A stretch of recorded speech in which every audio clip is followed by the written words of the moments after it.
Well, you can find tents for the homeless in a few public parks, but tonight the Vancouver Park Board is considering a plan to allow overnight camping like this in parks just about anywhere.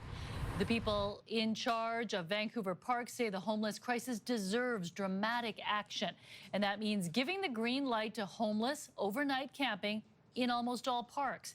CTV's Penny Daflos is live at Strathcona Park. And Penny, this is obviously very controversial.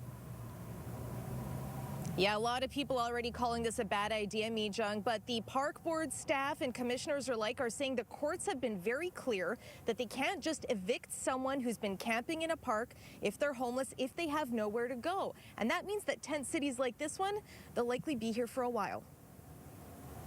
As Vancouver's latest tent city grows day by day, there's less room for neighboring families who used to use Strathcona Park. I don't see a child playing in this playground. Initially, they just took the whole running track, which made it unusable for everyone. Many campers had been at Oppenheimer or Crab Parks before they were removed, but the park board is poised to abandon evictions altogether. A good part of it is that our bylaws aren't in line with the Constitution. A string of lost court battles has them considering allowing campers in all parks, but only those who are homeless and they can't be on playing fields near schools or playgrounds or environmentally sensitive areas, and only from dusk to 7 a.m. I personally don't feel that the housing and social crisis that we have in the city should be solved in public park areas. My hope is that if people don't like it, they will pressure the federal, provincial government and the city government to provide more temporary modular housing and then more public housing. I don't see the quick fix that ends Strathcona.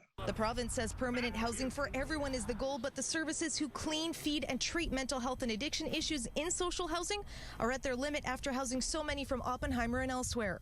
We need to get it right. The last thing we want to do is go in and misstep and get it wrong. So it is about some patience as we look at what the options are. Even modular housing takes time, and the minister says people have to get used to the camps for now. In total support of this bylaw change, if the number of tents will be limited to maybe a number of 5. I think we're at a point where we have to go, okay, do we look after people, do we look after our homeless residents, or do we just keep shoving them around as we've been doing, from park to park? As for enforcement, with more than 200 parks to oversee, we're told rangers are already at their limit. And when I asked Vancouver Police about this, I never got a response. As for the Minister Simpson, he wants everybody to know that, the idea of hotels being the quickest and easiest solution, a couple of roadblocks there.